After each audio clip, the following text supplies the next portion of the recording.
Hello. Good to see you. Alrighty there, ladies and gentlemen, and welcome back to Code Vein, the road to 100, where we are starting to run 34 stars. You'll notice what weapon we are holding here. As the premise for this star run is going to be my most fun builds that I've put together over time that I really enjoy.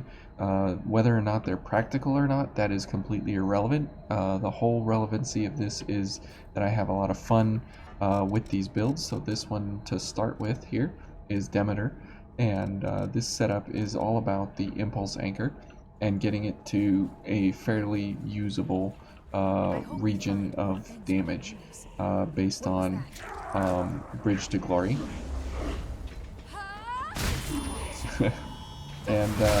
And the other thing about it is that impact shockwave can every time you damage the ground like that, you create the shockwave, and you can stun enemies pretty well, but it's only with that first attack.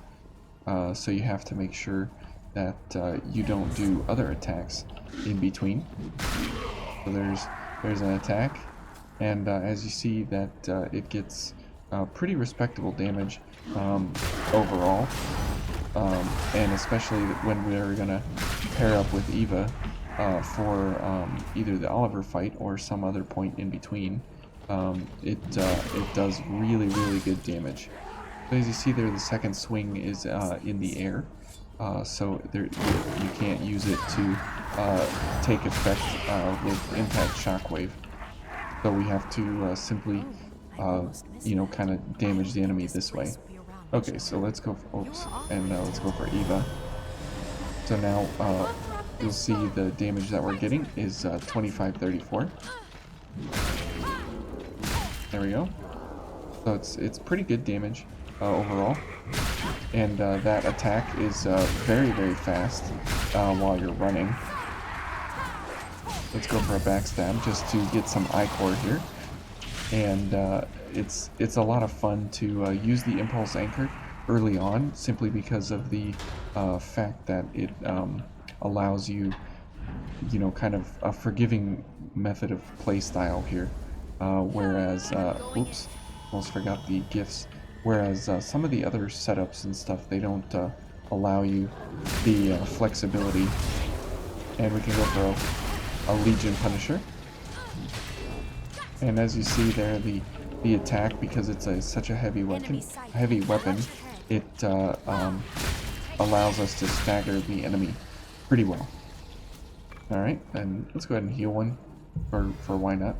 Okay, so our time with Eva is over, so the massive damage output is no longer available, so we're just going to be doing regular damage, which is around, let's see, about 1200 plus 800, about 2000. Yeah, so 1921, so pretty close to 2000 there.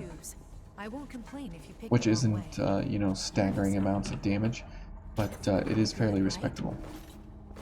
But it is a lot of fun to use the impulse anchor to do things like this and kill him in one hit, paired up there with Eva.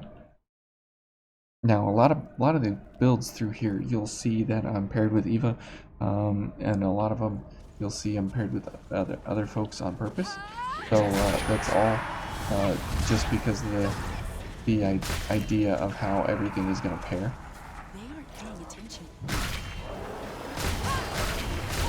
Okay, so there's that guy, and Legion Punisher is so much fun to mess around with, as it's a pretty quick attack when you have a bunch of gift accelerators operating, and it can be oh so fun.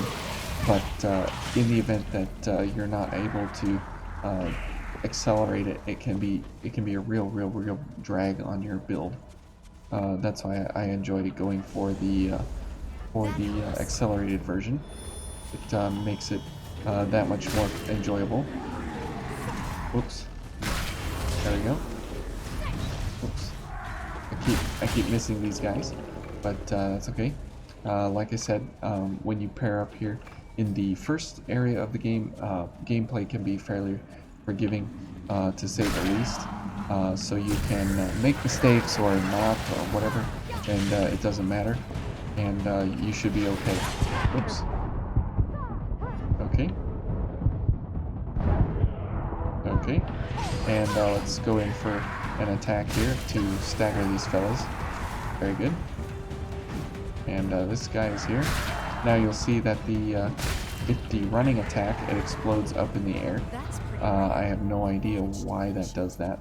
It seems to think that that's the interaction of the hammer face with the ground.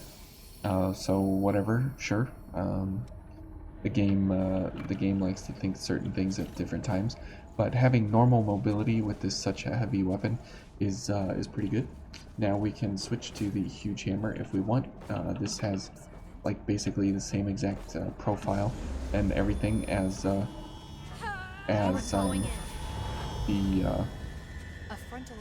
what is that? The impulse anchor. My goodness, I couldn't think of it there for a second. Okay, and this one, as you can see, we can continuously slam the ground as long as we have stamina. So obviously the build for this would be Fion, but here running it this way, it's still a lot of fun and it's enjoyable. Okay, so that guy's down there. He's gonna run on over. So we gotta go kill this guy first. Oh, good job, Eva. Okay. There we go. Oops. Okay. There we go. Okay, let's go ahead and heal, because the gunner over there could easily take us out, being that low health. Alright. And let's get Impulse Anchor going here. Or Impact Shockwave. Oops. Impact Wave. Alright, well that was kind of a waste then, I guess, because there's nobody else here to destroy. Unfortunate. But you can see this one has the same attack pattern as the Impulse Anchor. So these are two weapons that you can kind of use interchangeably. I do prefer the overhead slamming of the huge hammer here more than the downward stroke into the side swipe of the Impulse Anchor. But I really, really, really, really, really love the Impulse Anchor. I think it's a fantastic weapon. But it's it was destroyed by just a very non-good, unique moveset where you have to kind of make sure that everything is operating correctly, and you can't ever make a mistake with it, and your timings have to all be on point, and the moveset's really slow, and I mean, it's probably one of the worst weapons in the game, actually, but it's actually one of my favorites because of what it looks like, and how it has that kind of running attack, and the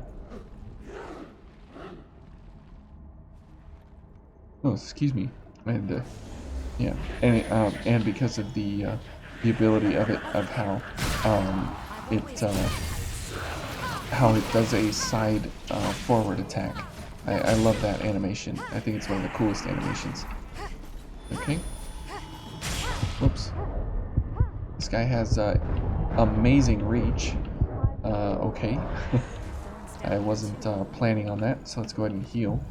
Now this is going to be pretty rough for Oliver here, because Oliver resists Crush, so we're going to have some problems with this, but it won't be anything we can't overcome.